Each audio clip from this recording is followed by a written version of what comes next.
Mano wageno ni biro choko no mathoth madhi nyime od bura mar Senate nyim komiti mar somo mawang'wa na yudi e weche manyien mabiro. Ka wadhi nyime ni piny owacho oyango chenro mar neno ni geche matingo jowuoth e pacho ka, apiko e kind mamoko otiyo gi teko mar stima kopogore gi mauta. Maeri oyange ni dhi duoko chien osuru mar geche matiyo gi teko stima kendo medo kuonde mag medo gi e teko e kuonde mopogore opogore e pacho ka.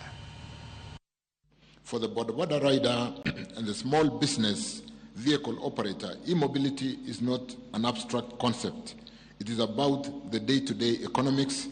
It's about lowering operating costs, like we've been told, reducing exposure to fuel price vulnerability or volatility, and increasing take-home income.